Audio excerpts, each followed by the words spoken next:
All right, what's up, ladies and gentlemen? Sean here with BlueRidgeSilverhound. Hope everyone's doing well, my fellow coinaholics, and we are knee-deep into September. Yes, awesome. What I have figured out, and just gathering the overall sentiment from the community, is that there are people that are coming back into it from a roll hunting kind of like ground level. Folks are coming into the hobby to search for just anything that looks interesting, and we have certainly seen a fair amount of coins here in the last 7 to 10 days. That some of the stuff I haven't seen in quite a while, honestly, that have pushed through eBay. And it's nice to see a nice diverse group of errors and varieties to cross the auction block. So in case you guys are sitting on your hands at this point, people are getting back into the biz. They're going to the banks. They're picking up some rolls of coins. They're going to the coin shows and shops this week. The Long Beach Expo is happening, so another blockbuster event is happening right now, right under our noses. So we are in full bore, full tilt. Like, we are heading into the holidays, and this is kind of like the fun factor of it all. So I just wanted to let you guys know that this is going on. There's more engagement in the community. There's more people posting on Facebook and various forum chat pages about coins that they've found. So right now is a great time to get into it, and the money couldn't be any better than it is today. While you're still able to pick up a $5 bill for that find, or a $20 or $100 or more, now's the time to do that. Today is better to do that, especially if you're looking to cobble together some cash for the holidays. I wouldn't necessarily wait until like the end of November going into December. All right, it's going to be a mad rush to get some of these, and retailers, they're going to be looking to get some coins, so there's going to be less availability the longer we wait into the season. So just figured I'd tell you that. So a lot of the sales that we're going to talk about today is from the last 24 to 36 hours. I mean, we're running a really tight window here. These are up to the minute for the most part, and you're going to get just a full breadth of various coins that either you could cherry pick at a coin shop or show, or that you could locate today. Just simply going through massive amounts of change, and even paper money making a huge impact in this market. As always, we don't talk about graded material. Grading anything, whether it's an error or variety, means that you're willing to cough up a lot of money to get that service done. And in this particular segment of numismatics, it's simply just not necessary. The coins will sell for themselves, and you'll see here today a lot of these huge coins sold for a lot of money raw. And that's kind of one of the big keys here. So keep that in mind. Keep the money in your pocket. And then finally, you're going to see just nothing but the original photos by the respective listers in today's video. We didn't juice or doctor any of the images except to crop them and, kind of like put them together so that way you could see it on one screen. So without further ado, let's go ahead and jump right in. But before we do, we have a couple more Whatnot coin auctions this week. All right, so I have 2 more this week. I'm going to be off the next week. All right, so the week of that kind of like 10th all the way up to the 17th, no Whatnot streams for me. So we have our Tuesday kind of general around the globe coin auction. You're going to get some world coins in there. You're going to get a fair share of US type coins. Again, lots of silver, a lot of great stuff. Everything starts at $1, and it's a good opportunity for you guys to, pick up a few pieces to add to your collection. I personally handpicked a lot of these coins, along with my wife, of course, because she does it so well. And it's going to be truly a unique experience. You're going to see some coins that maybe you've never seen before that are quite unique. And have a lot of historical reference that you might appreciate. And then, of course, we'll have our normal Friday coin auction. We're going to call this one the Fall Kickoff Signature Coin Auction. September 7th, 5 p.m. Pacific Standard Time, 8 p.m. Eastern. That's kind of like the same time that I run my auctions. It doesn't matter what day of the week I do it. So I just want to let you guys know that that's going to be there. I'll have my referral link down below. If you're a first timer on the platform, you can earn $15 in usable credit right on your first purchase. That comes right off immediately. So go check that out. And thank you for all your support and everything with Whatnot and the YouTube channel. So let's go ahead and really dive in to what's been selling here in the last day or two. 1983, we do have a couple, to kick things off, a couple off-center struck coins. Just catastrophically produced coins that are quite crazy. 1983p Lincoln Memorial Cent. This one's off-center by about, I would say 15-20%. It's really close in there.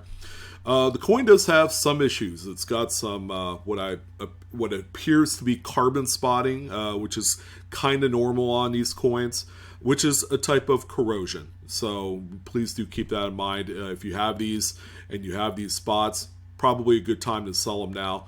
And the reason why that I'm bringing these up is I have, actually, me personally, I've cherry picked a few of these for like $4 or $5 from coin dealers. Some of them aren't just really into errors at all, so they're willing to pass that forward to a collector that will appreciate them, but also for the eagle-eyed folks that want to resell them as well. So this one right here, buy it now, $14.82. That's what's shipping out the door. That's why it's kind of like a funny sale price there. The next one that we have here, I believe from the same seller, this is a 1980s Lincoln Memorial Cent double struck error. So there was a secondary strike that's about 90% off center on this one. Really crazy coin, but also keep in mind this one has a fair amount of carbon spots on the reverse. Again, that's a type of corrosion on there, and it's a zinken. It's a copper plated zinc core composition. And the zinc cores, as you guys know, aren't really long for this world. They tend to deteriorate with any sort of like moisture that's present. So, you know, those don't go hand in hand. If you think that you're holding a hot potato, you probably are in this case.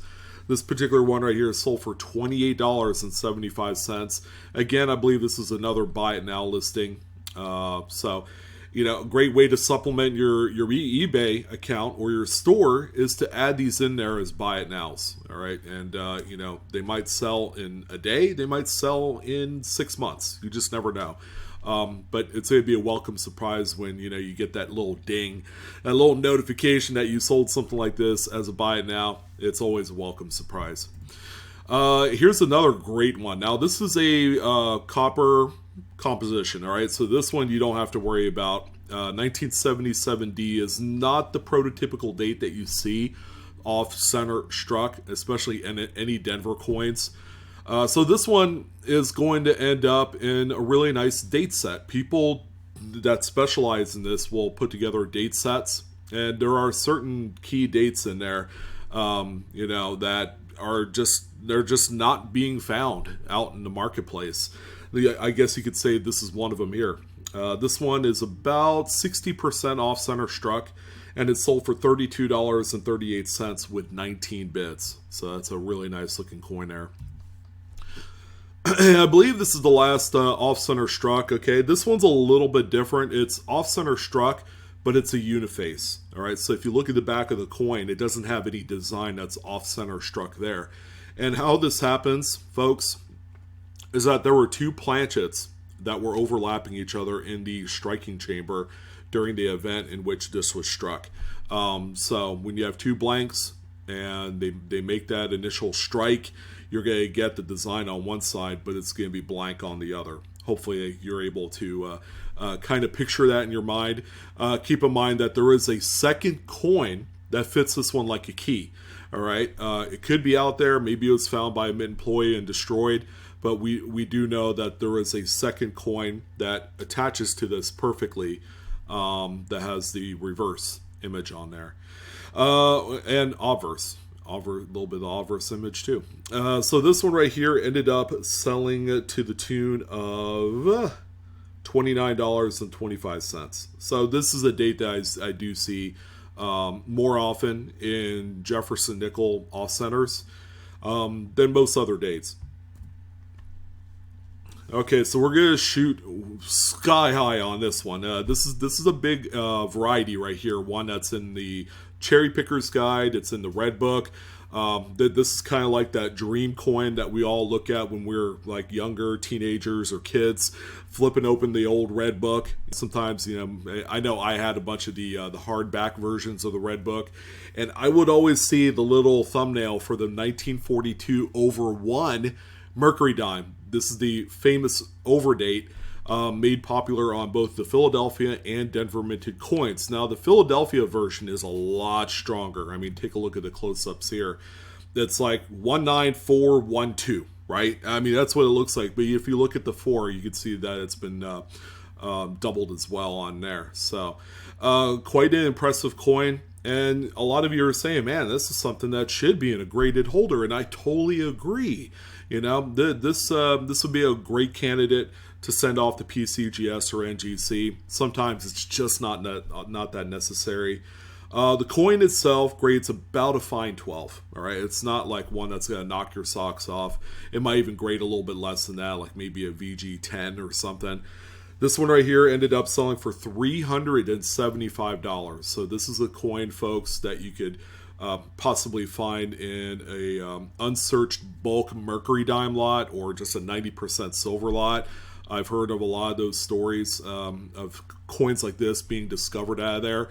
And also that 42 over 1 Denver overdate, which is really big, especially in mint-state condition, is another big one that folks can look out for. So yeah, pretty big sale here with this one. I'm not at all surprised, but it's surprising that it's not graded as well. And oh boy, man, so the 2023 Lincoln Shield sets that we know of that have the extra V variety on them. Okay, this is one of them right here. Has been a really good seller, especially in really pretty mid-state condition.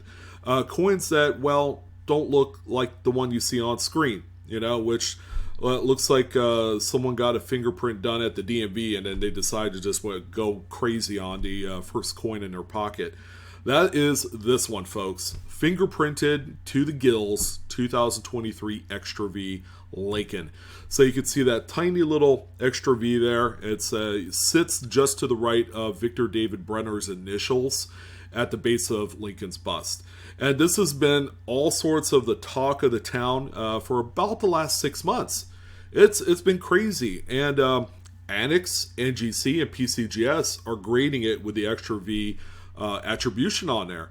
And that is currently today the big reason why that these things are still very relevant is that you can take some of the coins that you could buy for around $40 to $80, send them off to any one of these 3 grading companies. If they come back like a 65 or higher, then you could easily like 3 to 10x your money. I mean, it's that ridiculous. Even more than that, we've seen these sell for over $1,000 graded. So something to keep in mind. Now, this coin, with all of its warts, still managed to sell for $40. So it's not completely lost in the market because of its condition. These still have some sort of interest, even from a budget perspective with all the fingerprints. You got to really take that into consideration. If you do find one that looks less than desirable, still sell it, all right? Because you're going to get enough money on some automobiles to put a full tank of gas in there with $40. I know there's not a really deep pool of cars that can do that these days with the price of gas and all that, but perspective-wise, it's still a great coin to sell. All right, now this one's neat, and this is the first time you heard it, folks. I have heard about this particular variety, and it's on a like an older kind of like silver round from Mexico, right? So we know of the Libertads, all right, because they're very popular. They're famous for what they are, beautiful design. But did you know they made the Casa de Moneda of Mexico silver rounds? These are all 999 fine. They actually weigh them at 33.625 grams. on that reverse side there. These were produced at the Mexico City Mint. And this one is what they call the dot next to date variety. So it's only on the 1979. Here's what that looks like. It's got that little raised dot there just to the left of the first digit of the date. Quite interesting. NGC even grades something like this with that dot next to date variety. So that's kind of cool. I didn't know that this one even existed. Yet again, I am really not joshing you guys. So this one right here, surprising amount on the secondary market. This one ended up selling for $172.60. 12 bids strong. So a lot of people collect these. They know about it. This one has some nice original skin, some of that tone. Call it for what you want to. It's not the prettiest toning to a lot of people. I find it very attractive because it's all original. And this is just a really neat variety. So if you're out there scouring through silver, your Trip 9 Fine rounds, and you have a few of these, look out for that little dot next to the date. You might have something that's worth way more than the silver melt value of that particular round. All right, we do have a number of pieces of currency. So we have a couple of them here, all with a misaligned overprint. This one is pretty noticeable. You can see the third print shifted far to the south there. The serial number there on the right side is overlapping Washington, D.C. 1981 $1 bill. This one ended up selling for $67.89 with 14 bids. This is a really nice higher grade example as well. Very cool piece here. And we also have this 1969 $5 Fed Reserve note as well. So we're adding this one into the mix as another pretty nice, this is what we consider to be kind of like a minor misalignment. Nothing too crazy. The next one, by the way, is crazy, so stay tuned for that. This one right here, you can see again that third print, that overprint shifted south a little bit on the right side, so there was a little bit of tilt in the sheet there. You can even see the bottom sliver of that second note on the bottom margin there. This particular one sold for a little bit less at $48.54 with 11 bids. And I think that has more to do with the condition of the note, really suppressing the market value of this one. But check this one out. I mean, this is one of the more crazier misalignments I've seen in quite a while. That overprint is shifted not only to the right, but up as well. So you have a lot of the elements overlapping the second and third print. When you have that overlapping nature to it and it's this strong, oh folks, it is something to behold. Very attractive. Note here, it's circulated to some degree. As you can tell, it's got the folds, not only the vertical center fold, but the center fold going horizontally as well, as you can see.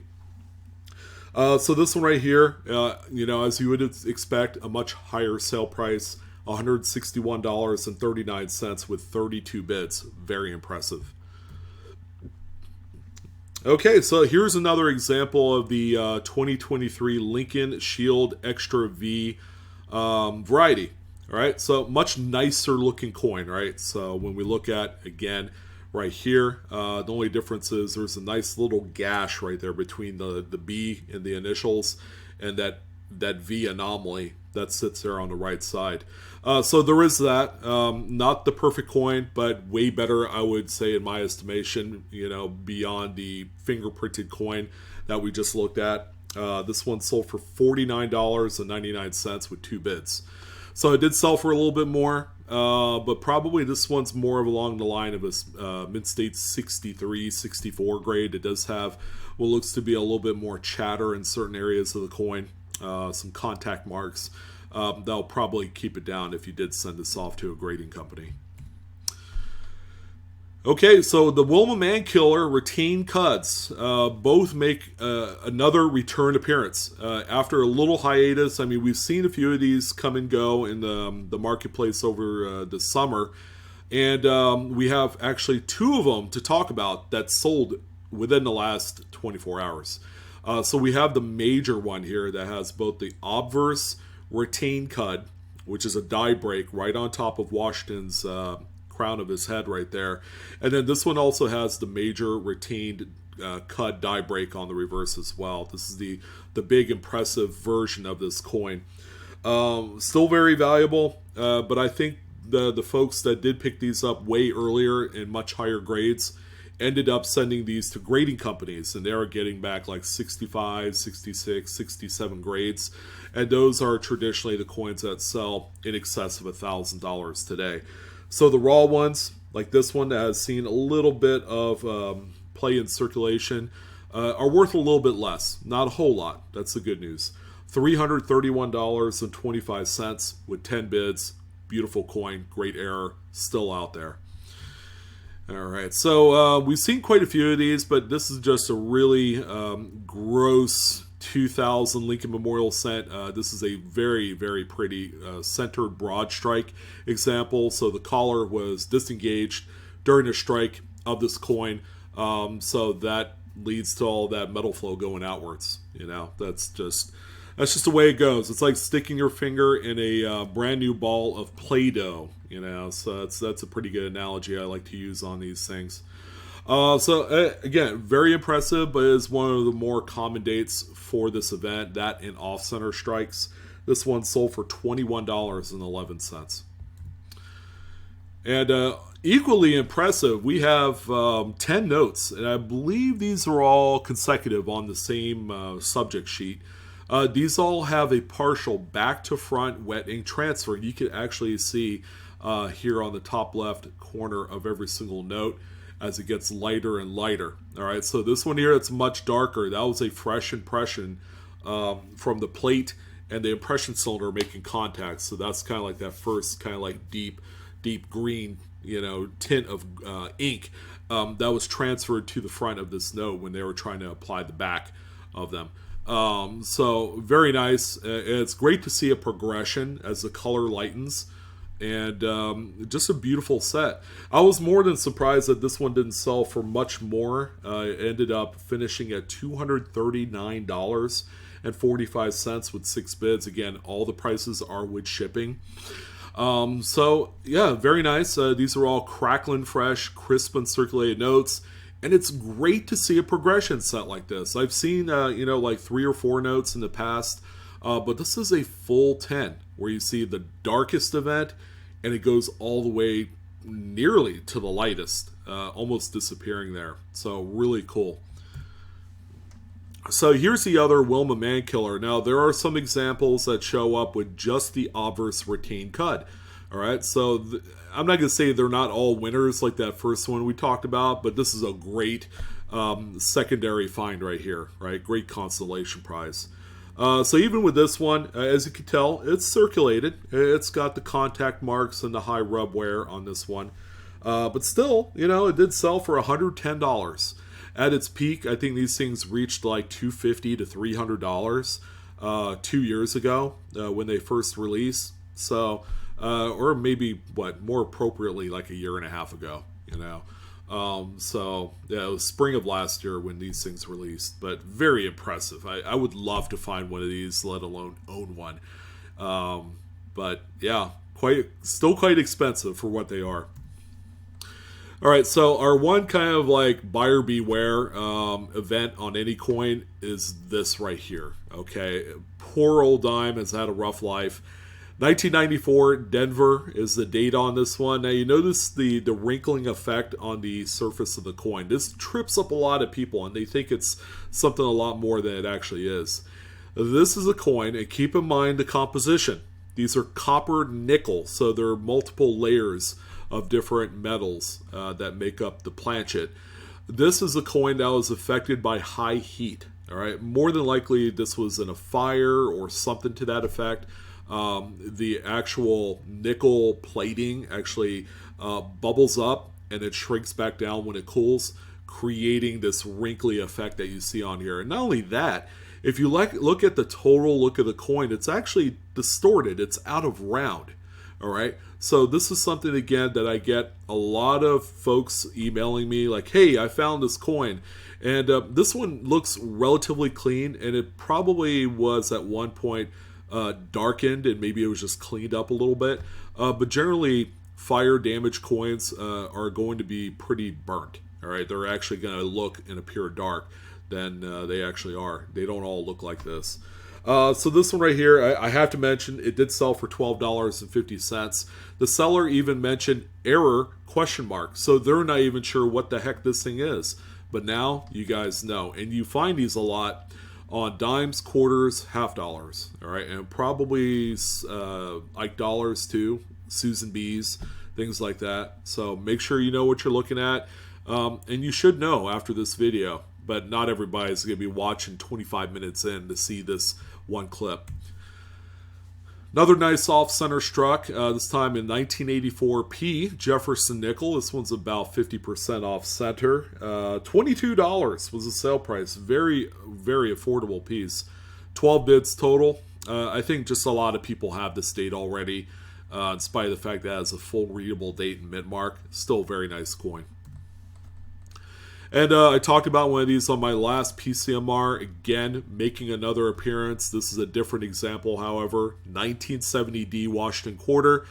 That was struck on dime thickness stock. All right, so when the mint employees were punching out the blanks out of the strip, they used the strip intended for dimes. So the actual planchets are dime thickness, which is very thin, and they're not quarter thickness. So the machinery, the presses, are calibrated to a certain pressurization based off of the thickness of that respective coin's planchet. So you know, as you guys know, if it's like this quarter planchet is as thin as a dime, then it's not going to receive a full strike, and that's why you have a lot of weakness, especially around the periphery of the coin, which is the edge, on both sides, the obverse and reverse. This one, the seller even weighed it. All right, it's like over a full gram light. All right, a lot of these 1970D dime thickness stock coins weigh in at about 4.2 grams. All right, this one's at 4.13, which is right in the wheelhouse. So this one right here is sold for $45. So again, very valuable coin. The grading companies, they do grade it with this dime thickness attribution for the error. So just to let you know, and you don't really need to grade it if you don't want to. Maybe a high-end example wouldn't be a bad idea. More currency. We have a 1969A $5 bill. Again, we're seeing the misaligned overprint on this one. Good looking note. A little bit of circulation wear. Nothing that's not too crazy or going to offend any currency collector. This one right here ended up selling for $145 this time, and it was a buy now option. And we have a pretty cool one here. It's kind of like a dual error on this 1993 50, which is a back-to-front wet ink transfer solvent smear. That's all you have to say. And it's really cool looking, the way it looks on this one. It's got kind of like a snakeskin pattern. I've seen this a few times before, and it's just like, it's impressive every time I see this. So the ink is extra solventy, if that makes sense. So it's a lot more watered down than what it normally is, leading to a lot of this kind of like running effect on here. There's even a little bit of smudge on the reverse as well. Yeah, but it was just really impressive on this one. It's ended up selling for $250, so that's a really good sale on this. I've seen a few of these on like 5s and 10s, but they come up so infrequently that I would say they're pretty rare. All right, but pretty cool. You know, at least you guys know what this is if you do come across one, like say at a coin shop or a show.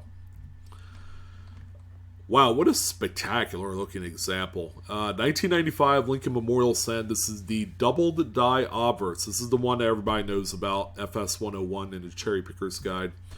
The doubled Liberty and doubled Motto, In God We Trust, right there, are your two big focal points. You don't see a lot of doubling over the date on this one.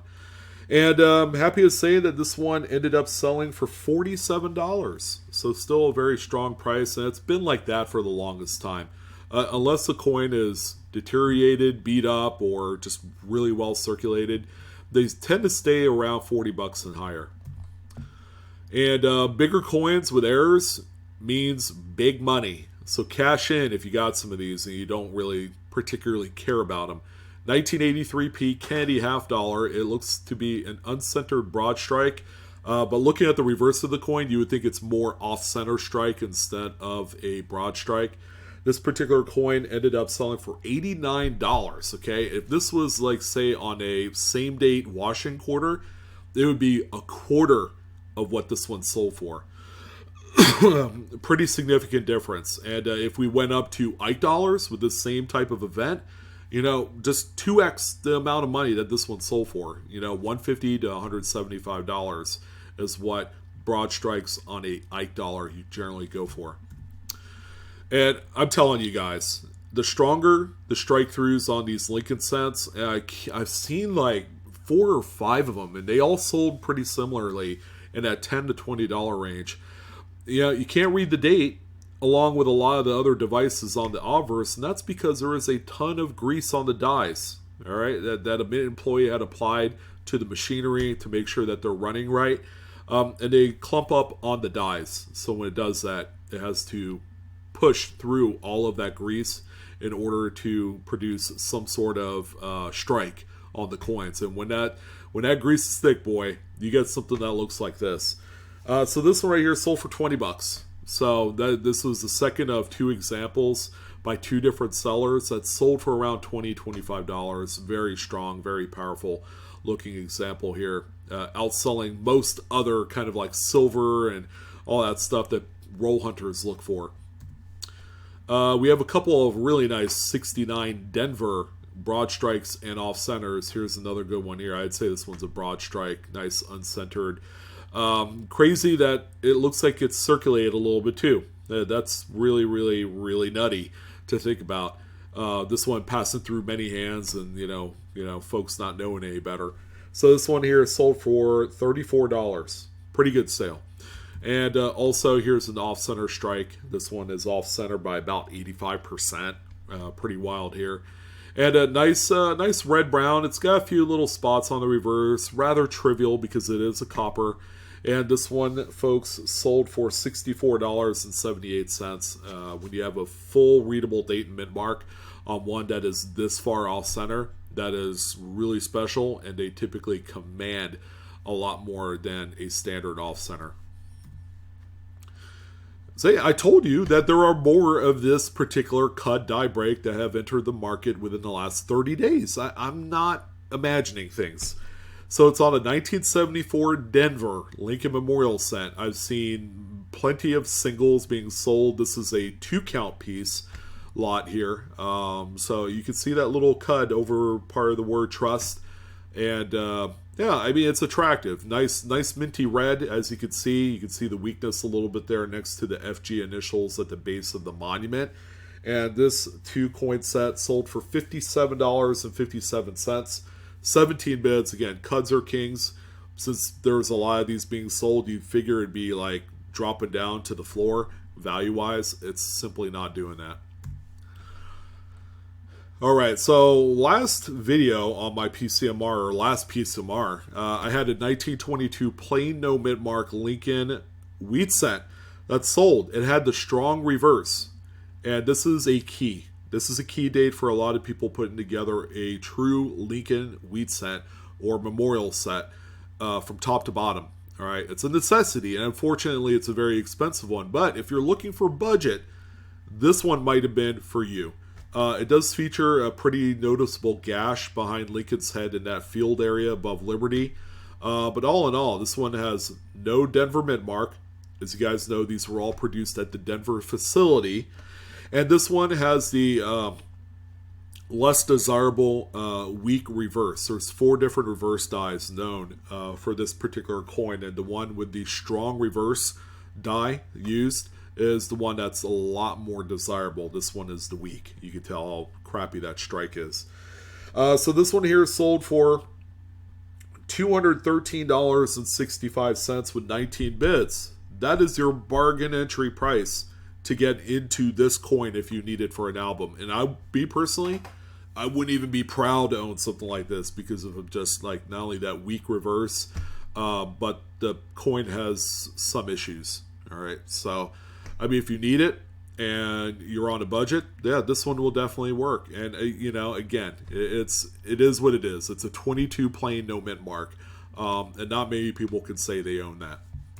And the final coin today, coming from one of my loyal, not only viewers, but he is also a supporter of my channel. He's always on my Whatnot auction streams. He buys a lot of stuff. He's a true collector.